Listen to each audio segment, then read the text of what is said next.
అనగనగా శాంతిపురం అనే గ్రామంలో ఒక ధనిక కుటుంబానికి చెందిన సుమంతుడు దగ్గరలో ఉన్న పట్టణంలో తన మేనమామ ఇంద్రజిత్ ఇంట ఉంటూ చదువుకునేవాడు. ఇదిలా ఉండగా ఒకసారి సుమంతుడు సెలవులకు తన స్వంత గ్రామానికి వస్తాడు. అయితే ఆ రోజు అక్కడ వాతావరణం అంతా హడావిడిగా ఉండడంతో ఏమైంది మీ అందరికీ? అందరూ ఎందుకింత హడావుడి పడుతున్నారు అని సుమంతుడు తన మిత్రుడైన సుశీలుణ్ణి అడుగుతాడు. అయ్యో, నీకింకా తెలీదా? మన ఊరికి ఒక మహాపురుషుడు వచ్చాడు. ఆయన సాక్షాత్తు దేవుడే. ఏది కావాలంటే అది చేయగలడు. నీటి మీద నడుస్తాడు, నిప్పుల్లో నడుస్తాడు అని అంటాడు సుశీలుడు ఉద్రేకంతో. అయితే అతను చెప్పిన మాటలు నమ్మలేని సుమంతుడు, ఏంటి, నిజంగానా? ఇంతకీ నువ్వు ఆ అద్భుతాలన్నీ నీ కళ్ళతో నువ్వు చూశావా? లేదు, నేను చూడలేదు. కాని మన ఊర్లో చూసిన వారందరూ చెప్తున్నారు. నేను మాత్రం ఒక అద్భుతం కళ్ళారా చూశాను. అవునా? ఏంటది? నేను ఆయన తన పాదుకలను తన కాళ్లకు తగిలించుకుని నడుస్తాడు. ఇందులో విచిత్రమేముంది? అందరూ పాదుకలని కాళ్లకేగా తగిలించుకుంటారు. అదే మరి ఇక్కడ విచిత్రం. ఆ పాదుకలు అందరూ ధరించే పాదుకల్లాంటివి కావు. వాటికి పాదాలు దూర్చిపెట్టి తాడు కాని కాలివేళ్లతో పట్టుకునే బుడిపకాని ఉండదు. అవేమీ లేకుండానే ఆయన ఆ పాదుకలను తన పాదాలకు అంటిపెట్టుకుని నడవగలడు. అవునా? అదెలా సాధ్యం? అయితే నిజంగానే నేను ఆ మహాపురుషుణ్ణి చూడాలి. కానీ ఈరోజు ప్రయాణం చేసి అలసిపోయి వచ్చాను. ఓ పని చేద్దాం, మనం రేపు వెళ్ళి చూద్దామా? సరే అయితే రేపు ఉదయమే వచ్చేయి, వెళ్దాం. దాంతో సుమంతుడు సరేనని అక్కడ్నుండి బయల్దేరి తిన్నగా ఇంటికి చేరుకుంటాడు. ఇంటి దగ్గర ఆ రాత్రి అమ్మ వడ్డించిన భోజనం తింటూ, అమ్మా, మన ఊరికి ఎవరో గొప్ప వ్యక్తి వచ్చారట. ఆయన చెయ్యని అద్భుతాలు లేవంట. నిజంగా ఆయన అంత గొప్ప ఆయనా? నువ్వాయన్ని చూసావా అని అడుగుతాడు. అప్పుడు సుమంతుడు తల్లి సావిత్రి చాలా భక్తిభావంతో ఇలా అంటుంది, నువ్వు మాట్లాడేది ఆ ఘంటానంద స్వామి గురించేనా? ఆయన్ని గురించి అలా తేలిగ్గా మాట్లాడుకో. ఆయన మహాపురుషుడు, కళ్ళు పోతాయి, లెంపలేసుకో. అవునా? ఇంతకీ ఆయన ఏమంత గొప్ప పనులు చేశాడని నువ్వలా అంటున్నావు? అవన్నీ అలా పక్కన పెట్టు. ముందు ఆయనిచ్చే మందుంది చూశావు, అది అమృతమేననుకో.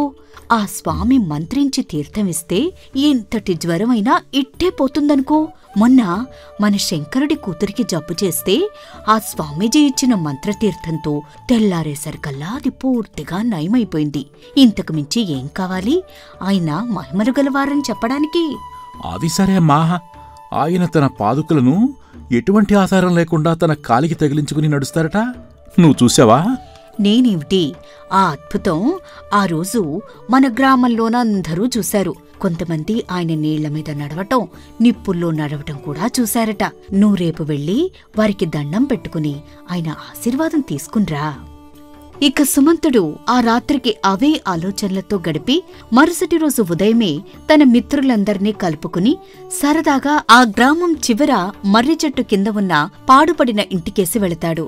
అయితే ఆ చెట్టు కింద పెద్ద గడ్డంతో జింక చర్మం మీద ఉన్న ఆ స్వామీజీ కూర్చునుంటారు. అదిగో, ఆ కళ్ళు మూసుకుని ధ్యానంలో ఉన్నాడే, ఆయనే నువ్వడిగిన స్వామీజీ. చూసావా ఇంత బలిష్టంగా ఆరోగ్యంగా ఉన్నాడో? అవునవును, చూస్తున్నాను. అదేంటి, ఆయన గెడ్డం కింద వరకు వెళ్లాడుతుంది. ఇక ఆయన జుట్టయితే జడలు కట్టేసింది. ఇక ఆయన పక్కనున్న ఆ ఇద్దరు ఎవరు? ఓ, వాళ్లే ఆ స్వామీజీ శిష్యులు. ఎప్పుడూ ఆయనతోనే ఉండి ఆయనకి ఎప్పుడూ సేవలు చేస్తూ ఉంటారు. సరే పద, దగ్గరికి వెళ్ళి చూద్దాం అని వారంతా ఆ స్వామీజీ ముందుకు వెళ్లి నిల్చుంటారు. ఇక సరిగ్గా అదే సమయానికి హరహర మహాదేవ శంభో శంకర అని అరిచి ఆ స్వామి నింపాదిగా కళ్ళు తెరిచి ఆ కుర్రవాళ్లను చూసి చిరుమందహాసం చేసి వారిని దగ్గరకు రమ్మని సైగ చేస్తారు. వాళ్లు భయపడుతూనే ఆయనను సమీపిస్తారు. నన్ను చూసి ఎందుకు భయపడుతున్నారు? వచ్చి ఈ పళ్ళు తీసుకోండి అంటూ స్వామీజీ తన పక్కనే ఉన్న పళ్లను చూపిస్తాడు. మామూలుగా ధైర్యవంతుడైన సుమంతుడు ఆ వాతావరణం చూసి బెదిరిపోయి ఒక్కొక్కడుగు వేస్తూ స్వామీజీని సమీపిస్తాడు. అతని వెనుక మిగిలిన స్నేహితులు కూడా వెళతారు. స్వామీజీ వాళ్లందరికీ పళ్ళు, మిఠాయిలు ఇస్తారు. మీరు సాయంకాలం మళ్లీ రండి, మీకు పళ్ళు మిఠాయిలు ఇస్తాను అని స్వామీజీ అంటారు. దాంతో ఆ కుర్రవాళ్లు ఆయనకి నమస్కారాలు చేసి అక్కడ్నుండి వచ్చేస్తారు. ఇక సుమంతుడు స్వతహాగా అనుమానించే స్వభావం గలవాడు. కాని అతనికి స్వామీజీ మీద ఎందుకో కొంత నమ్మకం కలుగుతుంది. ఎరా, మీరు చెబితే ఏమో అనుకున్నాను, కాని ఈ స్వామీజీ నిజంగానే మహిమలు కలవాళ్ళ ఉన్నాడు. ఇక సాయంత్రం మళ్ళీ వచ్చి ఆయన చేసే అద్భుతాలు చూడాలన్నది. మళ్ళీ వద్దామా అని అనుకున్నట్టుగానే ఆ సాయంకాలం తన స్నేహితులతో కలిసి సుమంతుడు అక్కడికి వచ్చేసరికి అక్కడ స్వామీజీని చూడ్డానికి ఒక పెద్ద గుంపుంటుంది. వచ్చిన వారిలో చాలామంది స్వామీజీకి ఫలాలు, మిఠాయిలు, పాలు, బియ్యం, పూలు, పూలమాలలు తెచ్చిస్తూ ఉంటారు. ఇంతలో సూర్యాస్తమయమై స్వామీజీ పూజకు వేళవుతుంది.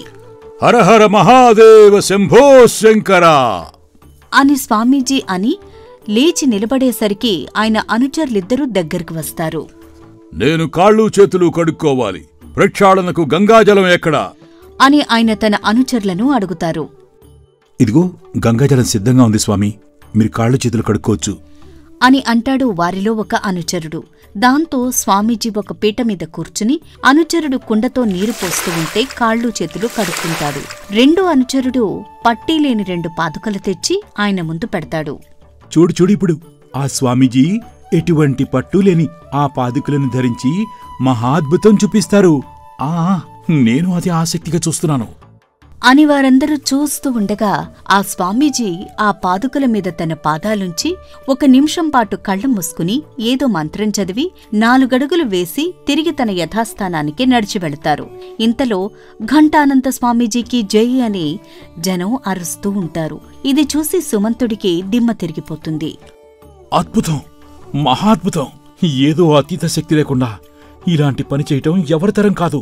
ఆ పాదుకలను ధరించే ముందే స్వామీజీ తన కాళ్లను శుభ్రంగా కడుక్కున్నాడు కనుక ఇక్కడ ఎటువంటి సందేహానికి అవకాశం లేదు. ఇదేదో యోగశక్తిలా ఉంది. వెంటనే ఈ సంగతి మా మావయ్యకు చెప్పాలి అని అనుకుంటూ ఇంటికి బయలుదేరతాడు సుమంతుడు. ఇక సుమంతుడు మావయ్య ఇంద్రజిత్ ఒక ఇంద్రజాలికుడు. అతను ఇంతకన్నా పెద్ద పెద్ద అద్భుతాలే చేస్తాడు. కాని అదంతా గారడి. తన మేనమామ చేసే అద్భుతాలలో చాలా వాటి మర్మం సుమంతుడికి తెలుసు. దాంతో తనలో తాను ఇలా అనుకుంటాడు.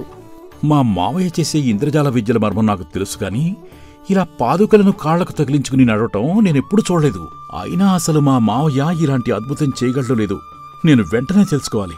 ఇప్పుడే మా మావయ్యకు ఈ అద్భుతం తెలియజేస్తూ ఒక ఉత్తరం రాస్తాను అని ఇంటికి రాగానే తన మేనమామకు ఉత్తరం రాస్తూ స్వామీజీ చేసిందంతా వివరంగా రాస్తాడు సుమంతుడు. స్వామీజీలాంటి మహాత్ముడు తమ గ్రామంలో ఉన్నట్లు తన మేనమామకు తెలపటం అతనికి గర్వంగా అనిపిస్తుంది. ఇక ఆ ఉత్తరం అందుకున్న సుమంతుని మేనమామ ఇంద్రజిత్ ఆ ఉత్తరాన్ని ఆసక్తితో చదివి మరుసటి రోజు తన 3 మిత్రులను వెంటపెట్టుకుని తన మేనల్లుడి ఇంటికి వస్తాడు ఇంద్రజిత్. అదేంటి మావయ్య, అలా చెప్పా పెట్టకుండా మీ మిత్రులతో సహా వచ్చేశావు? నీ ఉత్తరం చదివి ఆ స్వామీజీ మహిమ గురించి విన్నాక నాకెందుకో స్వయంగా వచ్చి చూడాలని అనిపించిందిరా. అందుకే నాతో పాటు నా మిత్రులు చందు, గోవిందులను కూడా తీసుకొచ్చాను. నాకిప్పుడు చాలా సంతోషంగా ఉంది మావయ్య. నేను ఆ స్వామీజీ చూపించిన అద్భుతం చూసినప్పటి నుండి అసలు అది నమ్మాలో లేదో అర్థం కాక తికమక్కపడుతున్నాను అని అంటాడు సుమంతుడు. ఇక ఆ మాటలు విన్న ఇంద్రజిత్ మిత్రుడు చందు, అది సరే, మీ స్వామీజీ ఈ రోజు కూడా మరిన్ని అద్భుతాలు చూపించబోతున్నాడట కదా? అవునా, మీకెలా తెలుసు అని సుమంతుడు అనుమానంగా అడుగుతాడు. మాకు తెలిసింది, మేము విన్నది అబద్ధం కాకపోతే ఆ ఘంటానంద స్వామి త్వరలోనే మరికొన్ని అద్భుతాలు మీకు చేసి చూపిస్తాడు. మనమందరం ఆ స్వామీజీని ఒక కంట కనిపెట్టి ఉండడం మంచిది. లేకపోతే మనం వచ్చిన సంగతి ముందే పసిగట్టి అదృశ్యం కూడా కాగలడు. సరే, ఇక నేను ఒక ఉపాయం చెబుతాను. మీరిద్దరూ అది అమలుపరిస్తే అసలు ఆ స్వామీజీ ఆ అద్భుతం ఎలా చేస్తున్నాడో తెలిసిపోతుంది అని వాళ్ళిద్దరికీ ఏదో వివరంగా చెబుతాడు ఇంద్రజిత్. ఇక అతను చెప్పినట్టే వాళ్ళిద్దరూ వీధి పిచ్చగాళ్లలా వేషాలు వేసుకుని బయలుదేరతారు. ఇంద్రజిత్ సుమంతుణ్ణి ఇలా అడుగుతాడు.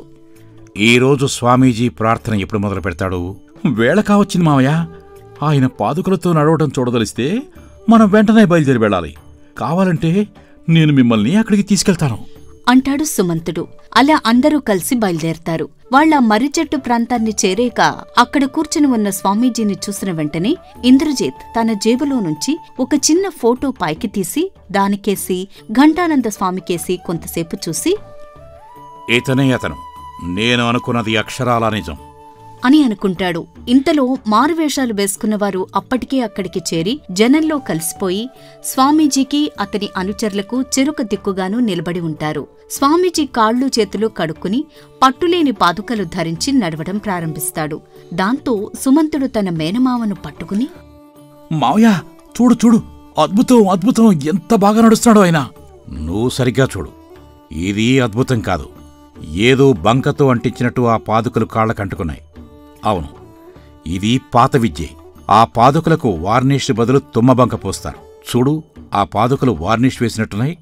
మేలు రకం తుమ్మజిగురు పూసుండాలి. తడికాళ్లు బంకకు బాగా కరుచుకుంటాయి అని అంటాడు ఇంద్రజిత్. దాంతో సుమంతుడికి ఆ స్వామీజీ అద్భుతం వెనుక ఉన్న రహస్యమంతా అర్థమవుతుంది. అంతేకాదు, ఈ ఘంటానంద స్వామి ఒక పెద్ద నేరస్తుడు కూడా. నాతో పాటు వచ్చినవారు నా మిత్రుడు చందు, ఒక పోలీస్ ఇన్స్పెక్టర్. అతను ఇప్పుడు ఏం చేస్తాడో చూద్దాం. అంతలోనే జనం మధ్య అప్పటి వరకు బిచ్చగాళ్ల వేషాలలో ఉన్న చందు పిస్టల్తోనూ, గోవింద్ చేతిలో బేడీలతోనూ స్వామీజీ ముందు ఉంటారు. ఇక చందు ఒక్కసారిగా తన పిస్టల్ను ఆ స్వామీజీపై గురిపెడతాడు. హఠాత్తుగా వారిని చూసి ఉలిక్కిపడతాడు స్వామీజీ.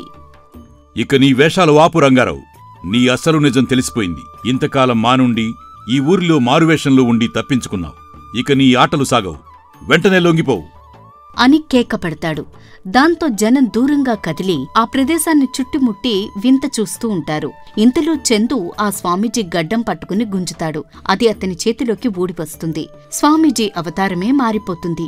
ఇన్స్పెక్టర్ అక్కడ చేరిన వారితో ఇలా అంటాడు.